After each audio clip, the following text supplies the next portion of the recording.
देश में gas cylinder की कोई किल्लत नहीं है, लेकिन फिर भी ऐसा माहौल बनाया जा रहा है कि मानो देश गैस संकट से जूझ रहा हो। सवाल ये कि आखिर ये माहौल क्यों बनाया गया? क्या ये सिर्फ अफवाह है या फिर विपक्षी नेता द्वारा देश में डर फैलाने की कोई साजिश?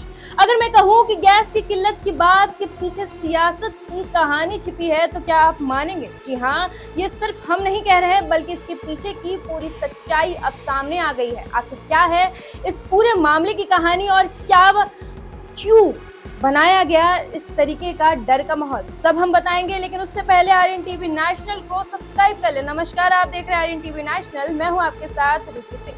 दरअसल इजराइल और ईरान की जंग क्या छिड़ी, भारत में बैठे कुछ सियासी गीदड़ों ने अपनी रोटियां सेकना शुरू कर दी। एक तरफ दुनिया तेल और गैस की सप्लाई को लेकर फिक्रमंद है, तो वहीं दूसरी तरफ हमारे देश में विपक्षी खेमा संसद से लेकर सड़क तक हाहाकार का वो ड्रामा रच रहा है जिसकी मानो स्क्रिप्ट झूठ की स्याही से लिखी गई हो। जहां एक तरफ मोदी सरकार इस संकट से निकलने की कोशिश में जुटी हुई है, तो वहीं दूसरी तरफ जानबूझकर देश में डर फैलाने का माहौल बनाने की कोशिश की जा रही है। पर कहते हैं ना कि पाप का घड़ा फूटता है तो झूठ भी जल्द ही औंधे मुंह गिर जाता है।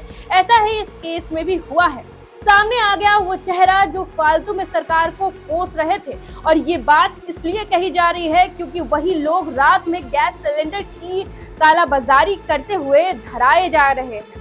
ऐसे में सवाल उठता है कि क्या वाकई हालात इतने खराब हो गए हैं या फिर जानबूझकर किया जा रहा है? मोदी सरकार ने पहले ही साफ कर दिया था कि नियम थोड़े सख्त किए जाएंगे, बुकिंग की समय सीमा में मामूली बदलाव किया जाएगा ताकि हर जरूरतमंद तक गैस पहुंचे। लेकिन विपक्ष को तो संकट चाहिए था ताकि वो सरकार की घेराबंदी कर सके, और इसी कहानी में आता है एक ऐसा सस्पेंस जिसने पूरे देश को चौंका के रख दिया। जब पुलिस ने यूपी में जानकारों की सूचना पर जगह जगह छापेमारी की तो पता चला कि ये संकट जानबूझकर पैदा किया गया है।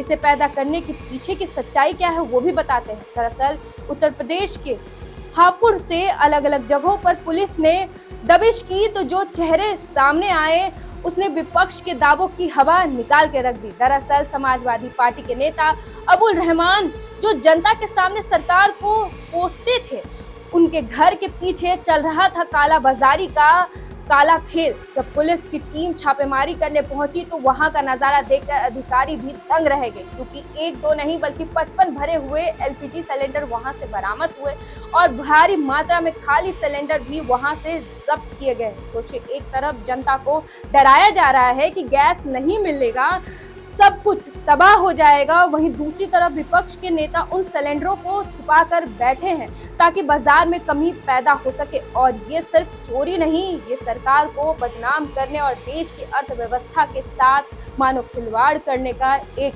गहरी साजिश है। अबुल रहमान के घर से मिला ये सिलेंडर इस बात का सबूत है कि विपक्ष का संसद से सड़क तक वाला जो विरोध है वो केवल एक पर्दा है जिसके सहारे वो मुनाफा कमाता है और जनता में अराजकता फैलाता है। वहीं सीएम योगी ने पहले ही खुली चेतावनी दे दी थी कि संकट की घड़ी में जनता को परेशान करने वालों को बख्शा नहीं जाएगा, और अब पुलिस इस पूरे एंगल की सख्ती से जांच भी कर रही है, जगह जगह छापेमारी कर रही है। क्या ये सिर्फ एक नेता की कसूर है या इसके पीछे कोई बहुत बड़ा गैस माफिया का काम भी जुड़ा है? इसके साथ सीधा कनेक्शन दिल्ली और लखनऊ के बड़े सियासी दफ्तरों से तो जुड़ा नहीं है। यूपी पुलिस का एक्शन लगातार देखने को मिल रहा है, तो वहीं प्रदेश भर में भी जगह जगह छापेमारी की जा रही है।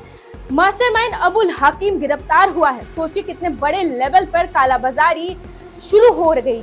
इतना ही नहीं, अब हम आपको ग्राफिक्स के जरिए कुछ बड़े खुलासे और छापामारी के बारे में बताते हैं जिससे इस पूरे खेल की सच्चाई सामने आ गई।